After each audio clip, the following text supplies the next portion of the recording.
Bapak Ibu Saudaraku, selamat hari Minggu, selamat beribadah, kita bersuka cita. Yesus kita hidup, Yesusku hidup, haleluya. Katakan, anak Allah, Yesus namanya, menyembuhkan,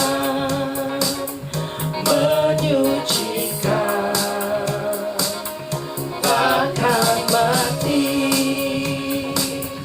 tebus dosaku, kubur kosong membuktikan Dia hidup, sebab Dia hidup, sebab Dia hidup. Ada hari esok, sebab Dia hidup. Ku tak gentar, karena ku tahu Dia pegang hari esok. Hidup jadi berarti sebab Dia hidup. Haleluya. Mari kita bersuka cita karena kita memiliki Tuhan yang hidup. Yesus sudah mati. Dia ada di surga menyiapkan Amin. tempat bagi Bapak Ibu dan saya.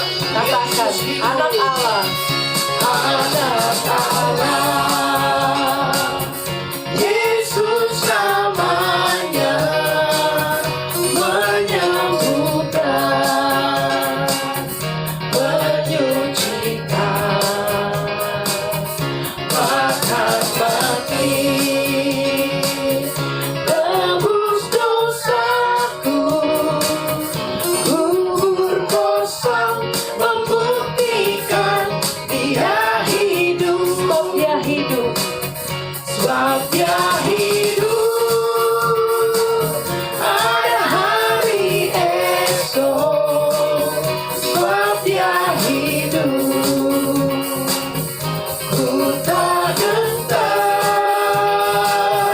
karena ku tahu Dia pegang hari esok.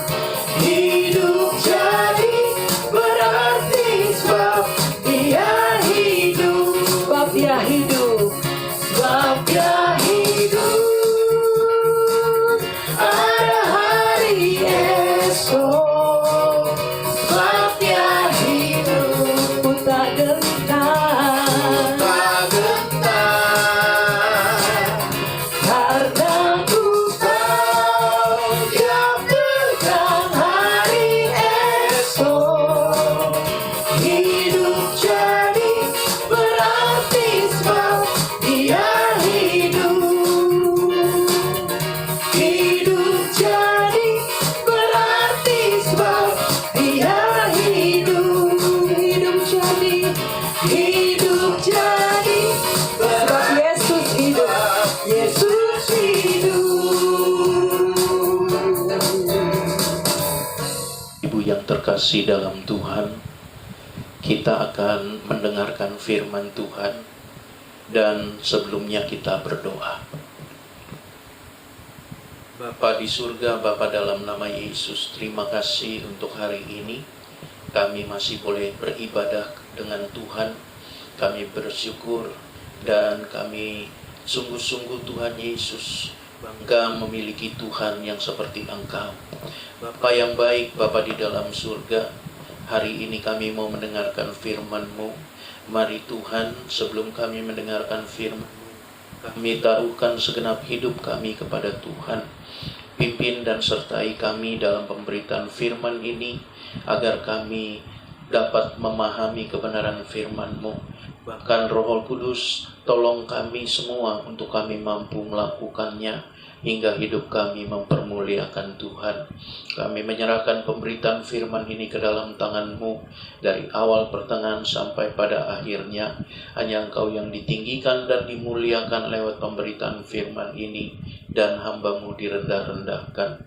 Terima kasih Bapa untuk kebaikan-Mu, dan saat ini bersabdalah ya Tuhan, kami semua siap untuk mendengar. Demi dan hanya di dalam nama anak-Mu Yesus Kristus Tuhan kami yang hidup, kami buka hati kami untuk firman Tuhan. Amin. Saudara-saudara yang terkasih dalam Tuhan, kita akan bersama-sama mendengarkan kebenaran firman Tuhan tentang kebangkitan Yesus yang kita peringati pada hari ini. Untuk itu, mari kita membuka firman Tuhan dari Injil Matius pasal 28. Injil Matius pasal 28, ayat yang pertama sampai yang ke-10, yang akan menjadi perenungan bagi kita. Injil Matius 28, ayat yang pertama sampai yang ke-10. Mari saya akan membacakannya bagi kita sekalian, dan Bapak Ibu dapat membacanya bersama-sama di rumah, di tempat di mana Bapak Ibu tinggal atau mengikuti ibadah ini. Setelah hari Sabat lewat, menjelang menyingsingnya fajar pada hari pertama minggu itu, pergilah Maria Magdalena dan Maria yang lain menengok kubur itu.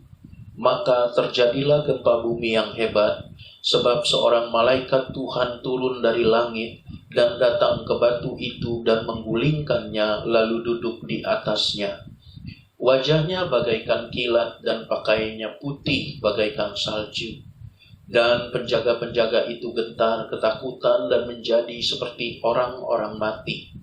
Akan tetapi malaikat itu berkata kepada perempuan-perempuan itu, "Janganlah kamu takut, sebab aku tahu kamu mencari Yesus yang disalibkan itu. Ia tidak ada di sini, sebab ia telah bangkit, sama seperti yang telah dikatakannya.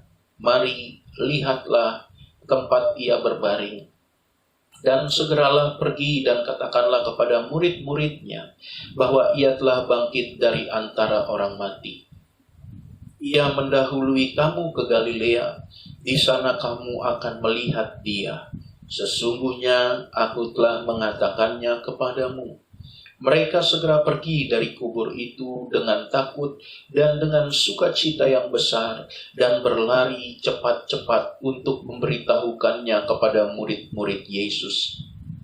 Tiba-tiba Yesus berjumpa dengan mereka dan berkata, "Salam bagimu." Mereka mendekatinya dan memeluk kakinya serta menyembahnya.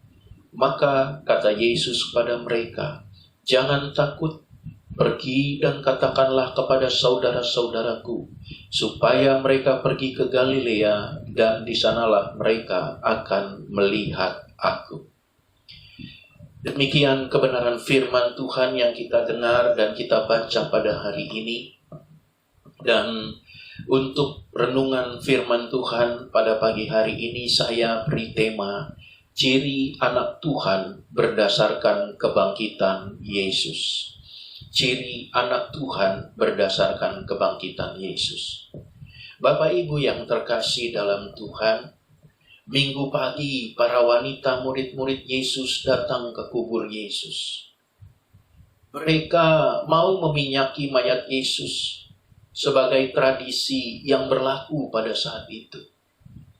Jadi mereka datang ke sana pagi-pagi sekali karena mungkin pada hari itu mereka tidak ingin ada orang yang melihat mereka. Atau mungkin mereka juga takut kalau terlalu siang jalanan akan menjadi sangat ramai. Sehingga mereka datang pagi-pagi ke kubur Yesus. Dan mereka sudah membawa persiapan rempah-rempah serta minyak di dalam buli-buli untuk mereka meminyaki jenazah Yesus. Tradisi ini biasa dilakukan Bapak Ibu untuk jenazah dari orang-orang yang dihormati atau tokoh di dalam masyarakat. Jadi tidak semua orang yang meninggal pada zaman perjanjian baru diperlakukan seperti ini. tetapi hanya untuk orang-orang tertentu yang dihormati atau seseorang yang dianggap sebagai tokoh di dalam masyarakat. Karena biar bagaimanapun juga Yesus, sekalipun dia mungkin pada waktu penyalipannya dia banyak dihina, dia banyak dicerca, tetapi kita tidak bisa pungkiri ada di antara orang-orang Yahudi pada saat itu yang juga menganggap Yesus sebagai seorang tokoh yang segan, yang mengasihi, yang begitu setia kepada Tuhan. Sehingga Yesus dianggap sebagai seorang tokoh juga di dalam masyarakat. Dan ini yang diperbuat para murid-murid Yesus. Wanita-wanita ini datang ke kubur Yesus untuk menghormati jenazah atau menghormati Yesus sebagai sebuah tradisi di dalam kehidupan mereka. Seperti yang kita ketahui bahwa kemudian waktu mereka datang ke sana, mereka mendapati batu penutup kubur Yesus sudah terguling. Bapak Ibu yang terkasih, peristiwa ini sangat mengagetkan murid-murid. Kenapa mengagetkan? Karena memang hal yang mustahil jika batu itu bisa terguling atau batu itu bisa terbuka. Batu penutup kubur itu bisa terbuka. Ini merupakan hal-hal yang sungguh-sungguh menakjubkan. Hal-hal yang sangat mengherankan. Karena bagi Bapak Ibu yang terkasih mungkin bertanya-tanya kenapa demikian. Ini merupakan sebuah hal yang mustahil dilakukan oleh seorang manusia. Apalagi seorang wanita. Jadi mereka kaget takjub. Kubur itu mustahil Bapak Ibu bisa dibuka pintunya. Karena kubur itu dijaga oleh tentara Romawi. Kubur itu juga dimeteraikan oleh orang-orang Farisi. Sehingga tidak mungkin orang berani untuk membuka kubur itu atau menggulingkannya karena membutuhkan orang yang banyak. Nggak bisa 1-2 orang. Minimal Bapak Ibu 10 orang dewasa pria yang menggulingkan batu itu. Tapi bagaimana mungkin ada tentara-tentara yang menjaga kubur Yesus, dan itu dimeteraikan oleh para orang-orang Farisi. Orang tidak mungkin mau membuka kalau melihat ada meterai dari orang-orang Farisi sebagai orang-orang yang dianggap sebagai tokoh di dalam masyarakat. Dan juga orang yang disegani di samping itu dianggap sebagai seorang tokoh agama. Jadi Bapak Ibu, mustahil. Dan kubur itu juga memiliki penutup yang besar dan berat. Bapak Ibu, penutup pintu kubur pada zaman Yesus atau penutup pintu kubur daripada kubur Yesus, ini bukanlah pintu biasa. Bukan pintu biasa seperti yang kita ketahui yang terbuat dari belahan kayu. Dan kemudian ada engsel dan orang bisa membukanya dengan mendorongnya. Tetapi kubur ini memiliki penutup yang besar. Berdiameter kurang lebih 1,5 meter Bapak Ibu. Bayangkan. Diameter dari penutup kubur Yesus yang berupa batu besar. Ini memiliki diameter 1,5 meter. Ketebalan 1 meter Bapak Ibu. Dengan tinggi kurang lebih 3 meter. Dan berat kurang lebih 2 ton. Karena terbuat dari batu yang padat. Bapak Ibu dapat memperhatikan foto-foto berikut ini.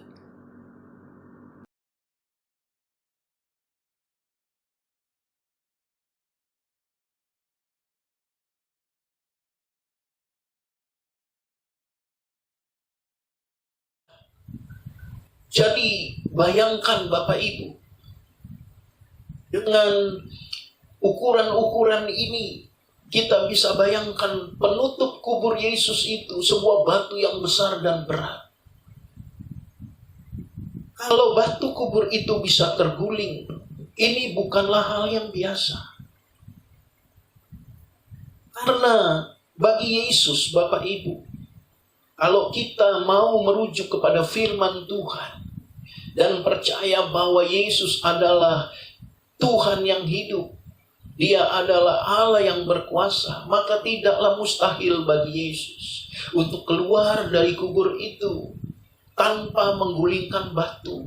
Dia bisa keluar dari kubur itu dengan menembusnya. Tidak mustahil bagi Tuhan, karena nggak ada yang bisa menghalangi Yesus setelah kebangkitannya. Dia memiliki tubuh yang baru, tubuh kemuliaan, di mana tubuh ini bisa menembus benda apapun, tidak terbatas oleh ruang dan waktu. Jadi Yesus bisa menembus kubur ini kalau dia mau. Coba kita lihat dan kita bandingkan di dalam kisah di dalam Yohanes pasal 20. Yohanes pasal 20, Bapak Ibu, ayat yang ke-19. Yohanes pasal 20 ayat yang ke-19 mengatakan demikian. Ketika hari sudah malam pada hari pertama minggu itu, berkumpullah murid-murid Yesus di suatu tempat dengan pintu-pintu yang terkunci, karena mereka takut kepada orang-orang Yahudi. Pada waktu itu datanglah Yesus dan berdiri di tengah-tengah mereka dan berkata, "Damai sejahtera bagi kamu." Perhatikan kalimat di dalam ayat 19 ini. Dengan pintu-pintu yang terkunci. Dan perhatikan kalimat ini. Pada waktu itu datanglah Yesus dan berdiri di tengah-tengah mereka. Perhatikan Bapak Ibu, waktu dia bangkit dan murid-murid berkumpul di dalam sebuah rumah, mereka mengunci pintu-pintu jendela karena mereka ketakutan. Mereka takut karena mereka takut dituduh sebagai pencuri mayat Yesus. Tetapi perhatikan, tidak ada satu pintu atau jendela yang terbuka, dan tiba-tiba Yesus ada di tengah-tengah mereka. Ini membuktikan bahwa Yesus bisa menembus tembok itu, dan tidak mustahil bagi Yesus untuk dia juga bisa menembus kubur, walaupun mungkin waktu itu pintunya belum terbuka atau pintu dari kubur itu belum terguling. Jadi kalau pintu itu terguling, ini memberikan kepada kita sebuah pemahaman. Yang pertama, Tuhan mau batu itu terguling agar para wanita-wanita atau murid-murid yang datang ke kubur Yesus bisa melihat ke dalam dan membuktikan bahwa Yesus sudah bangkit. Yang kedua, pintu itu terguling agar banyak orang juga yang bisa melihat ke dalam sana bahwa Yesus sudah tidak ada di sana. Jadi dengan kata lain Bapak Ibu, bahwa pintu kubur yang terguling itu membuktikan bahwa Yesus bangkit. Yesus bangkit. Dan juga membuktikan kuasanya. Jadi Bapak Ibu yang terkasih, sungguh besar kuasa Tuhan. Orang-orang dapat melihat begitu besar kuasanya. Dan juga melihat betapa nubuatan para nabi tergenapi di dalam diri Yesus. Jadi Bapak Ibu yang terkasih, sungguh luar biasa kisah ini. Kita bisa mengerti dan memahami bahwa pintu yang terguling itu, pintu kubur yang terguling itu, bukan hanya sekedar agar Yesus bisa keluar, tetapi lebih kepada membuktikan bahwa dia hidup dan dia bangkit bagi Bapak Ibu dan saya. Dari kisah kebangkitan Yesus ini, firman Tuhan memberikan kita pelajaran penting tentang ciri anak Tuhan. Kita bisa melihat bersama-sama dari firman Tuhan yang kita baca di dalam Injil Matius ini Bapak Ibu, bahwa Tuhan memberikan kepada kita sebuah pelajaran yang penting bagi kita. Ciri dari anak-anak Tuhan, bahwa anak-anak di luar Tuhan berbeda dengan anak-anak Tuhan. Ciri dari anak-anak Tuhan harus terlihat Bapak Ibu. Dan itu dinyatakan lewat firman ini. Tidak ada hal yang sama antara anak-anak di luar Tuhan dan anak-anak Tuhan sendiri. Jadi Bapak Ibu, kita akan melihat bersama-sama apa yang menjadi ciri dari anak-anak Tuhan yang Tuhan nyatakan lewat firman Tuhan ini, yang harus berbeda dari anak-anak di luar Tuhan atau anak-anak dunia ini. Mari kita lihat di ayat yang kelima dari Matius pasal 28 ayat yang kelima. Dikatakan demikian, akan tetapi malaikat itu berkata kepada perempuan-perempuan itu, janganlah kamu takut, sebab aku tahu kamu mencari Yesus yang disalibkan itu. Bapak Ibu yang terkasih, dari kalimat ini kita mendapatkan satu kebenaran, bahwa perempuan-perempuan yang datang ke kubur Yesus di minggu pagi itu, mereka ketakutan saat mereka melihat pintu kubur itu sudah terbuka. Tapi kita bandingkan dengan ayat 4. Coba kita melihat ayat yang keempat. Dan penjaga-penjaga itu gentar, ketakutan, dan menjadi seperti orang-orang mati. Coba kita lihat perbandingan antara ayat yang keempat dengan ayat yang kelima. Dikatakan di ayat yang kelima, perempuan-perempuan itu takut. Tetapi juga di dalam ayat yang keempat, firman Tuhan mengatakan tentara-tentara yang menjaga kubur Yesus juga ketakutan. Nah, Bapak Ibu, ada perbedaan besar yang dinyatakan oleh malaikat Tuhan kepada dua kelompok manusia ini. Di dalam ayat yang kelima, saat malaikat-malaikat tahu bahwa wanita-wanita ini ketakutan, malaikat-malaikat itu berkata, janganlah kamu takut. Apakah malaikat-malaikat itu tidak tahu bahwa tentara-tentara Romawi juga ketakutan? Seperti yang dikatakan di ayat yang keempat. Tahu. Malaikat-malaikat ini tahu para tentara-tentara itu ketakutan. Dan bahkan malaikat-malaikat ini tahu saking ketakutannya mereka seperti orang-orang mati. Mungkin maksudnya tidak berani bergerak, tidak berani melakukan apapun, atau mungkin juga karena saking takutnya mereka jatuh dan pingsan. Tetapi lihat perbedaannya, malaikat-malaikat ini tidak berkata kepada tentara-tentara itu, jangan kamu takut.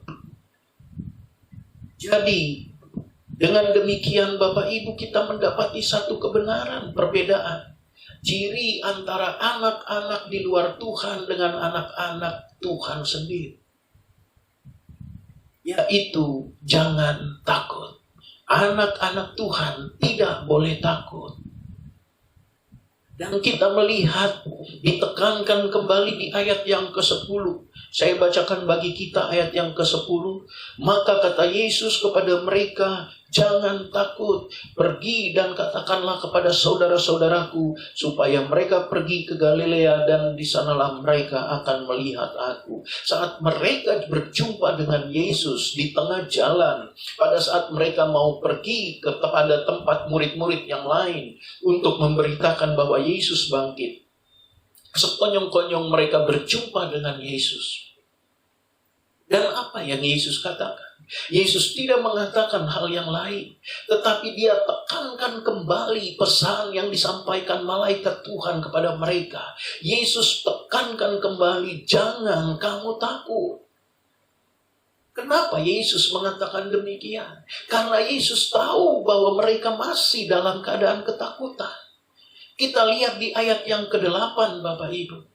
Ayat yang ke-8 dikatakan mereka segera pergi dari kubur itu dengan takut dan dengan sukacita yang besar dan berlari cepat-cepat untuk memberitahukannya kepada murid-murid Yesus. Jadi pada saat mereka mencoba untuk pergi ke tempat murid-murid yang lain dan memberitahu Yesus sudah bangkit, di dalam perjalanan itu mereka masih diliputi oleh ketakutan. Dan waktu berjumpa dengan Yesus, Yesus tahu perasaan mereka. Yesus tahu apa yang mereka rasakan dan alami. Itu sebabnya Yesus katakan kembali, jangan takut. Dari kebenaran firman Tuhan ini, kita lihat betapa ciri daripada anak-anak Tuhan tidak boleh takut.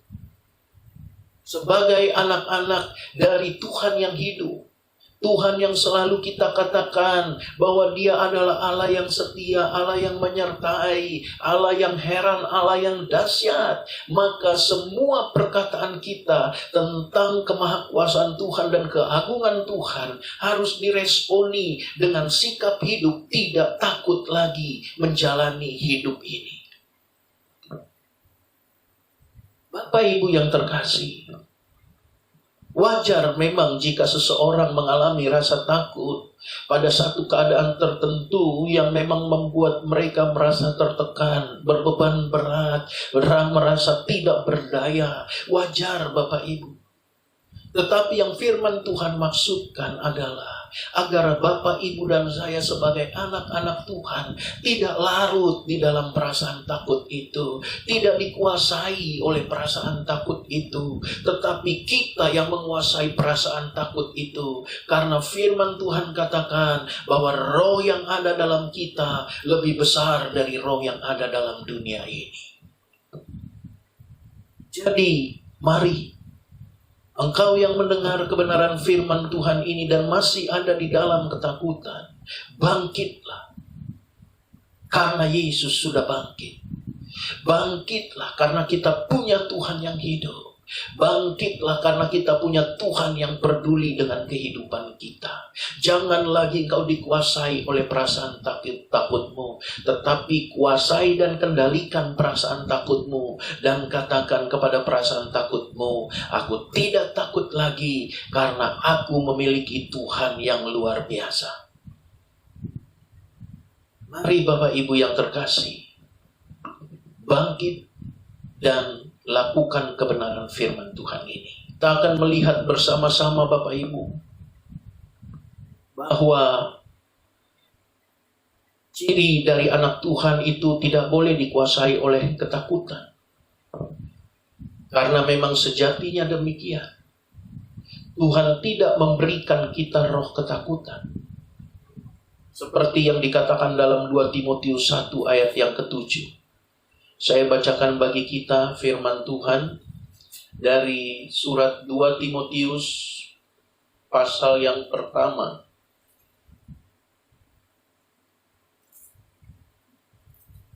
2 Timotius pasal yang pertama.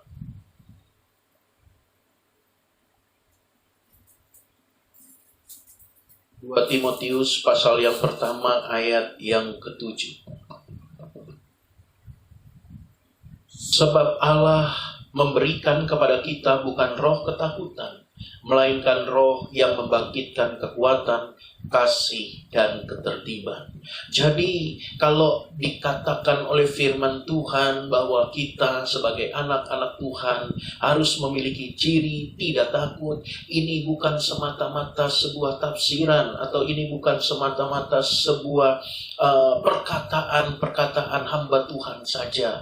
Tetapi memang ini yang dinyatakan oleh firman Tuhan. Tuhan tidak pernah memberikan kepada kita roh ketakutan. Dia tidak pernah menginginkan anak-anaknya ada di dalam ketakutan. Jadi Bapak Ibu yang terkasih dalam Tuhan, pahami hal ini. Kebangkitan Yesus seharusnya menjadikan kita orang-orang yang tidak takut lagi. Manusia-manusia yang baru di dalam Tuhan. Saya mencatat setidaknya kenapa kita tidak boleh takut. Ada 5 yang harus kita pahami. 5 poin yang menjadi pelajaran bagi kita. Kenapa kita tidak boleh menjadi orang-orang yang takut. Karena ketakutan hanya membuktikan yang pertama. Ketakutan hanya membuktikan bahwa kita tidak sempurna di dalam kasih. Jadi kalau kita tidak sempurna di dalam kasih, kasih kita itu Bapak Ibu hanyalah kasih yang tertentu, kasih yang melihat orang, kasih yang hanya terkuasai atau dipengaruhi oleh keadaan, atau dengan kata lain seringkali orang mengasihi berdasarkan like or dislike, maka sebenarnya kita adalah orang-orang yang memberikan ciri ketakutan, orang-orang yang memiliki ketakutan Bapak Ibu, karena kita tidak berani mengasihi dengan sempurna setiap orang yang ada di sekitar kita. Kita tidak berani mengasihi dengan sempurna orang-orang yang Tuhan percayakan dalam kehidupan kita.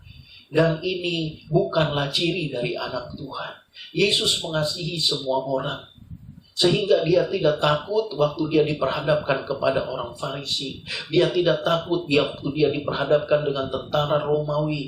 Dia tidak takut waktu dia diperhadapkan dengan Pilatus. Bahkan dia sendiri tidak takut waktu dia diperhadapkan dengan kayu salib yang ada di hadapannya.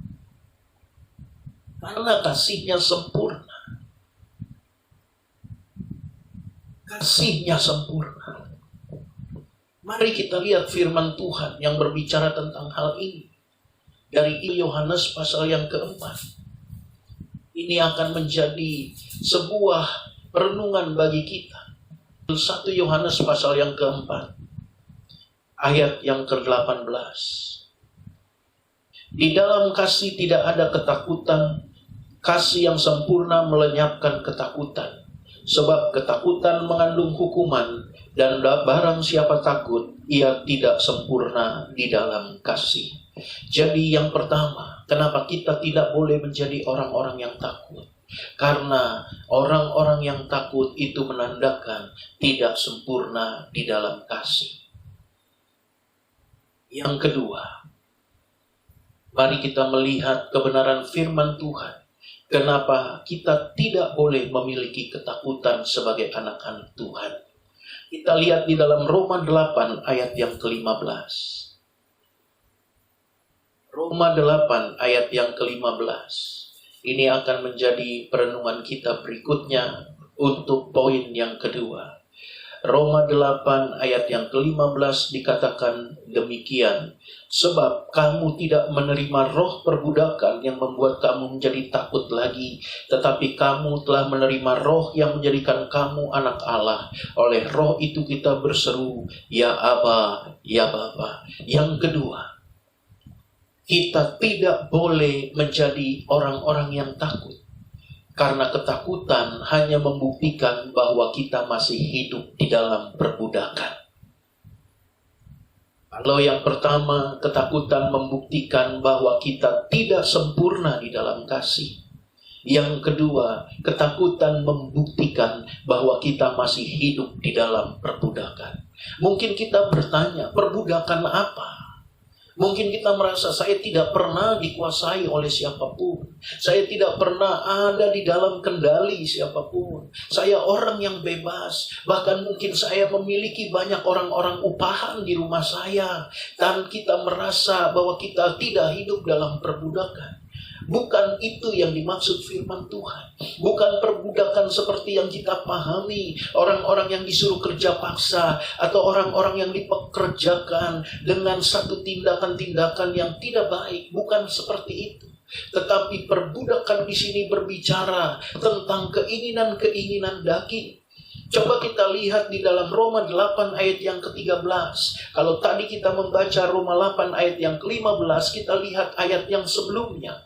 Di ayat yang ke-13 dikatakan demikian, sebab jika kamu hidup menurut daging, kamu akan mati. Tetapi jika oleh roh kamu mematikan perbuatan-perbuatan tubuhmu, kamu akan hidup. Jadi yang dimaksud hidup dalam perbudakan adalah keinginan-keinginan daging. Kita masih tidak bisa melepaskan keinginan daging kita. Kita lebih senang memuaskan keinginan-keinginan daging kita dibandingkan memuaskan kehendak dan keinginan-keinginan Tuhan. Dengan demikian maka kita masih ada dalam perbudakan. Kita belum bisa melepaskan semua keinginan daging. Baik itu mungkin hal-hal berbicara tentang percinahan, hal-hal yang berbicara tentang kemabukan, hal-hal yang berbicara tentang gosipin orang, ngomongin orang, nyakitin orang, semua perbuatan perbuatan-perbuatan yang sia-sia yang dilakukan oleh daging kita. Kita belum bisa keluar dari sana, kita belum bisa lepas dari sana.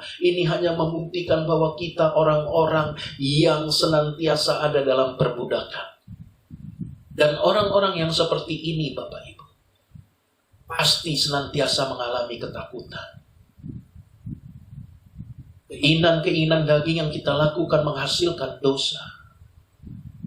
Dan dosa itu menjadi pijakan iblis untuk mendakwa kita, membuat kita tertekan, mengintimidasi kita, sehingga kita tetap ada dalam perasaan yang takut. Ini hal yang kedua. Kita nggak boleh hidup dalam ketakutan. Karena ketakutan hanya membuktikan bahwa kita hidup dalam perbudakan. Keinginan-keinginan daging yang sia-sia. Yang ketiga, mari kita melihat Mazmur 46.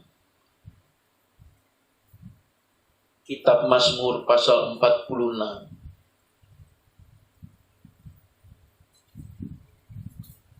Ayat yang kedua sampai yang ketiga.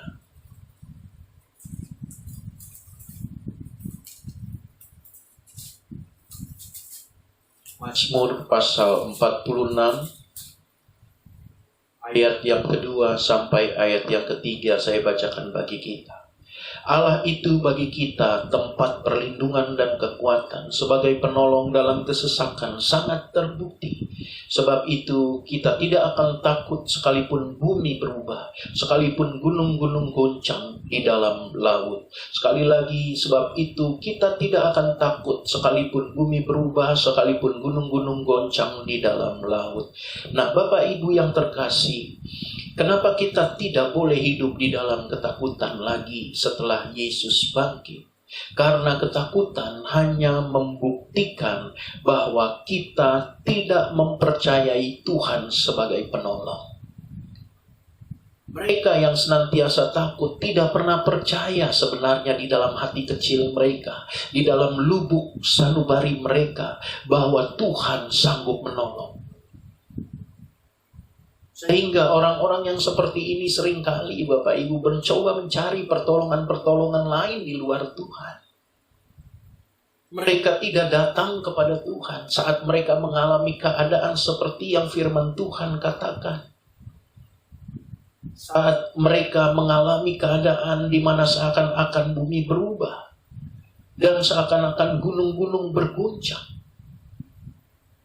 Mereka tidak lari kepada Tuhan. Mereka mencoba mungkin mengatasinya sendiri karena mereka merasa mereka mampu. Mereka punya segala sesuatu. Tetapi bagi mereka yang tidak memiliki segala sesuatu, mereka berusaha untuk mengatasinya dengan bantuan-bantuan ilah-ilah yang lain. Dan jika kita melakukan hal ini, segala sesuatu yang di luar Tuhan, percayalah, tidak pernah mendatangkan damai sejahtera. Segala sesuatu yang di luar daripada Tuhan adalah sia-sia. Jadi kita datang kepada Tuhan, kita mohon pertolongan Tuhan. Seperti pada saat-saat ini, jika engkau merasakan begitu berat keadaan yang kau harus hadapi hari-hari ini, mungkin engkau mengalami satu keadaan yang membuat engkau berpikir, bagaimana lagi saya bisa makan, bagaimana lagi anak-anak saya bisa bersekolah. Hari ini firman Tuhan katakan, jangan engkau takut, karena ketakutanmu hanya membuktikan engkau tidak percaya Tuhan sanggup menolongmu. Tapi datang dan pergilah kepada Tuhan, berseru-serulah kepada Dia, karena Dia sudah bangkit, Dia hidup, Dia bisa mendengar, dan Dia mengerti segenap kehidupan kita. Mari kita lihat Mazmur 46 ayat yang kedua sampai yang ketiga tadi. Dikuatkan kembali oleh firman Tuhan dalam perjanjian baru. Di dalam Ibrani 13 ayat yang ke-6. Saya bacakan bagi Bapak Ibu sekalian firman Tuhan ini. Ibrani pasal yang ke-13 ayat yang ke-6. Sebab itu, dengan yakin kita dapat berkata, Tuhan adalah penolongku, aku tidak akan takut. Apakah yang dapat dilakukan manusia terhadap aku? Perhatikan ayat ini. Tuhan adalah penolongku, aku tidak akan takut. Jadi orang yang tidak takut, dia pasti percaya karena Tuhan sanggup menolongnya. Yang keempat, kenapa kita tidak boleh takut? Karena ketakutan hanya membuktikan bahwa kita orang-orang yang tidak mempercayai Tuhan senantiasa menyertai. Kalau kita takut, itu membuktikan kita tidak percaya bahwa Tuhan senantiasa menyertai kita. Mari kita lihat Yesaya 41 ayat yang ke-10. Kita melihat bersama-sama firman Tuhan ini dari Yesaya pasal yang ke-40. Yesaya pasal yang ke-41, maksud saya ayat yang ke-10.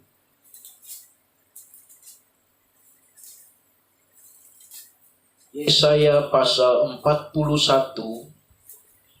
ayat yang ke-10, demikian firman Tuhan. Janganlah takut sebab aku menyertai engkau. Janganlah bimbang sebab aku ini Allahmu.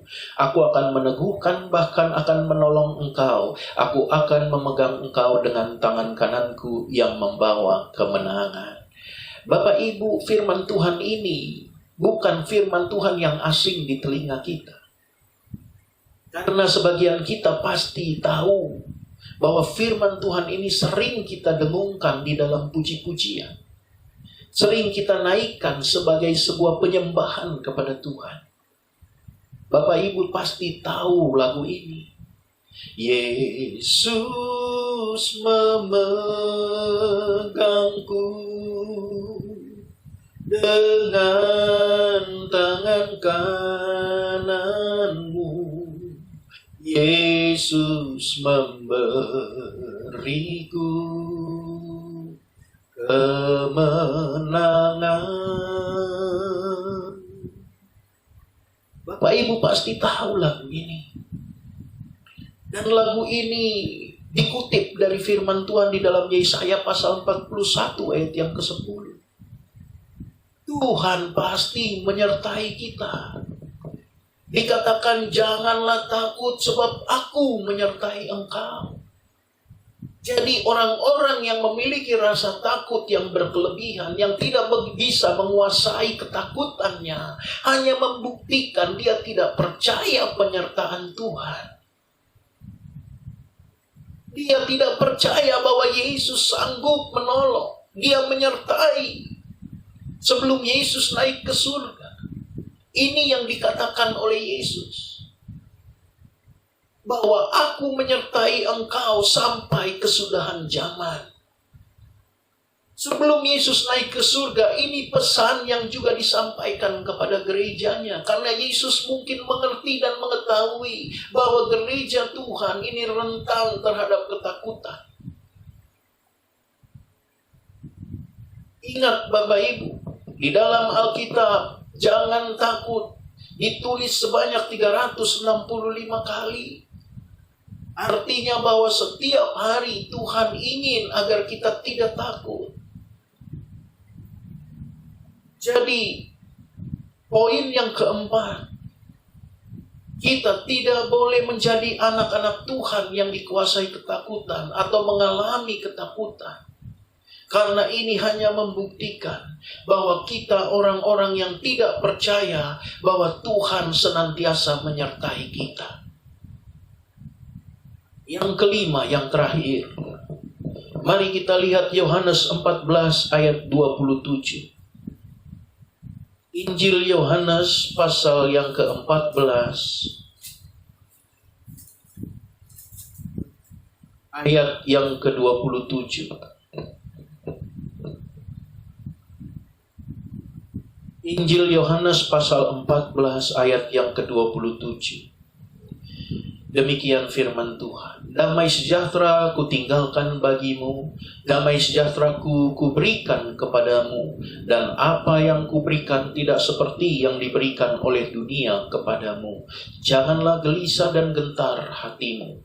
Yang kelima, yang terakhir Bapak Ibu, mengapa kita tidak boleh lagi memiliki rasa takut atau kita tidak boleh dikuasai oleh ketakutan setelah Yesus bangkit? Karena ketakutan bukanlah ciri anak-anak Tuhan. Yang berikutnya, bahwa ketakutan hanya membuktikan bahwa kita tidak memiliki damai sejahtera. Yang terakhir, bahwa ketakutan hanya membuktikan kita tidak memiliki damai sejahtera. Orang yang senantiasa ada dalam damai sejahtera Tuhan, dia pasti menyerahkan segenap hidupnya ke dalam tangan Tuhan, dan dia akan menjalani hidupnya dengan penuh ketenangan, karena dia percaya bahwa Tuhan sanggup menolong dia. Dia percaya bahwa dia senantiasa disertai Tuhan. Dia percaya bahwa dia sudah tidak ada lagi dalam perbudakan, dan bahwa kasihnya sudah sempurna di dalam Tuhan. Dan ini yang membuat dia menjadi damai sejahtera. Orang yang tidak memiliki damai sejahtera bisa dipastikan sebagai orang-orang yang takut. Orang-orang yang takut jika dia melakukan berbagai hal yang tidak sesuai kehendak Tuhan. Seperti di awal tadi saya katakan, dosa yang diperbuat menjadi pijakan atas iblis untuk mendakwa, mengintimidasi kehidupannya. Intimidasi dan dakwa dari iblis ini menghilangkan damai sejahtera kita. Jadi Bapak Ibu yang terkasih, jika engkau hari ini merasa tidak damai, pagi ini sebagai seorang hamba Tuhan, saya sampaikan, datang dan hampiri Tuhan. Mohon ampun atas setiap perbuatan-perbuatanmu yang tidak berkenan. Maka Tuhan akan kembali menganugerahkan damai sejahtera bagimu, menggantikan segenap dakwaan dan intimidasi dosa yang engkau lakukan, sehingga tidak ada lagi kuasa-kuasa kegelapan yang bisa mengintimidasi kita atau mendakwa kita. Tetapi sebaliknya, damai sejahtera yang daripada Tuhan memenuhi hati dan pikiran kita, sehingga membuat kita bersukacita di dalam Tuhan dan percaya bahwa Tuhan adalah tempat pertolongan kita dan senantiasa menyertai kita. 5 poin ini menjadi sebuah renungan bagi kita. Yesus sudah bangkit. Dia bangkit dan memberikan kepada kita kehidupan yang baru di dalam Tuhan. Kehidupan yang baru itu adalah kita anak-anak Tuhan yang tidak lagi dikuasai oleh ketakutan. Tetapi kita adalah anak-anak Tuhan yang senantiasa menjadikan Tuhan sebagai kekuatan dalam hidup kita.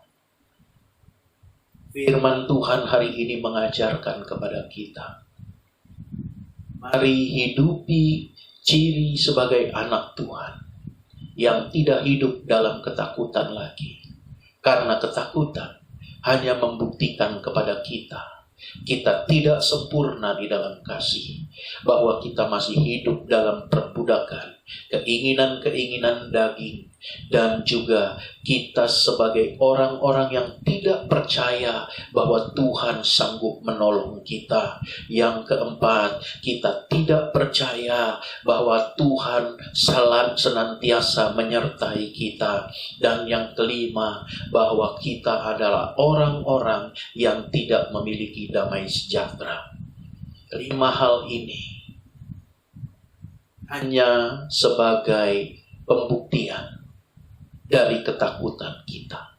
Jika kita dikuasai ketakutan, mari hari ini datang kepada Tuhan dan serahkan hidup kita ke dalam tangan Tuhan yang sudah bangkit dan hidup itu. Dan percayalah, Dia akan memberikan kekuatan yang baru bagi kita menjalani kehidupan ini. Selamat hari Minggu, Tuhan Yesus memberkati. Amin. Bapak Ibu yang terkasih di dalam Tuhan, untuk meresponi kebenaran firman Tuhan, kita naikkan pujian ini setulus hati di hadapan Tuhan. Percayalah, kekuatan yang daripada Tuhan membuat kita tidak akan takut lagi. Haleluya.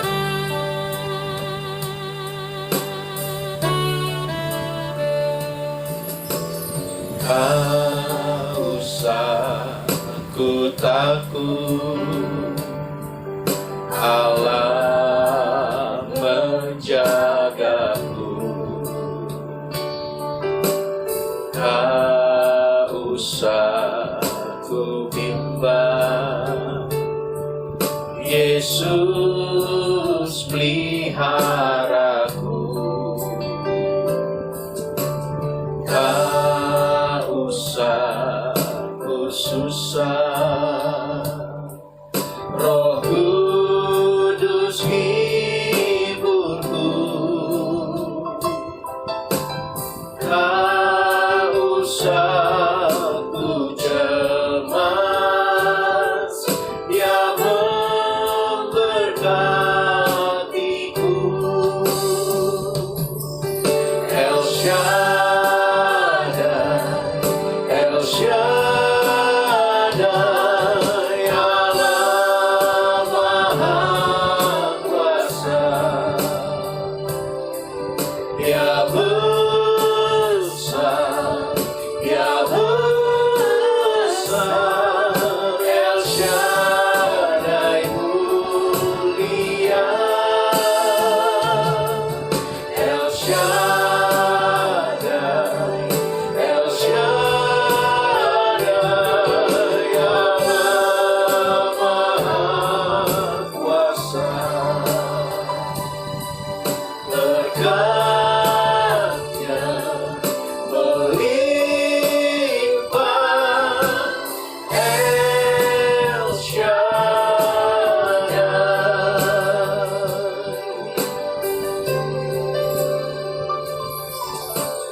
Tak usah ku takut, Allah menjagaku. Tak usah ku bimbang, Yesus peliharaku.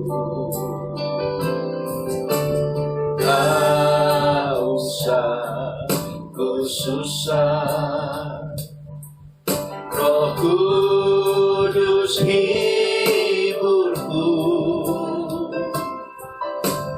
Tak usah ku cemas, Dia memberkatiku.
Shaddai, El Shaddai,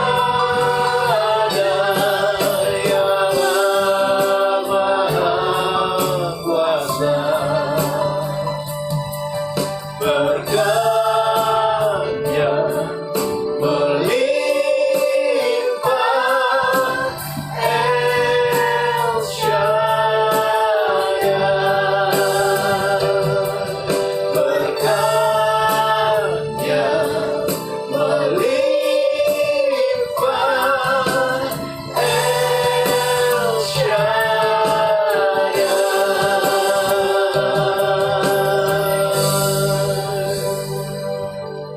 Bapak Ibu yang terkasih dalam Tuhan, kita akan menutup ibadah kita hari ini dan juga menerima berkat yang Tuhan sediakan bagi kita.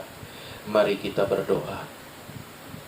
Bapa di surga, Bapa dalam nama Yesus, kami bersyukur untuk berkat-Mu, kasih setia-Mu yang Kau nyatakan lewat firman-Mu ya Bapa.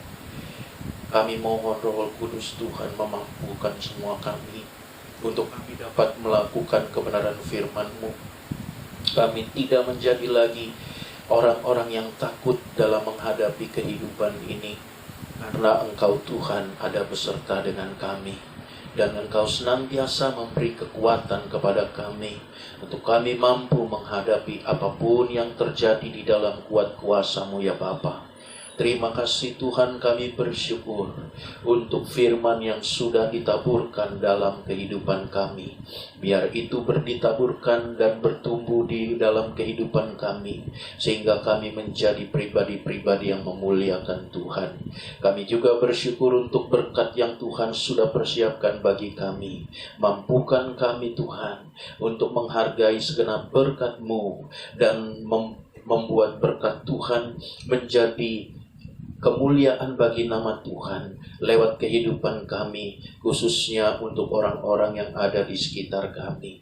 Terima kasih Bapa, sekarang kami siap menerima berkat yang Tuhan sudah persiapkan. Saudara-saudara yang terkasih dalam Tuhan Yesus Kristus, permata hati Tuhan, sekarang arahkan hati dan pikiranmu kepada Tuhan, dan dengan iman terimalah segala berkat dan rahmat dari Allah Bapa di surga, cinta kasih daripada Tuhan kita Yesus Kristus, penghiburan kekuatan daripada Allah Roh Kudus, kiranya turun dalam kehidupan kita sekalian, memampukan kita menjadi pribadi yang menyenangkan hati Tuhan, kuat di dalam Tuhan dan setia kepada Tuhan hari ini, esok sampai Maranatha, Yesus datang kedua kali menjemput kita sekalian. Semua kita yang terima berkat Tuhan katakan amin. Selamat hari Minggu.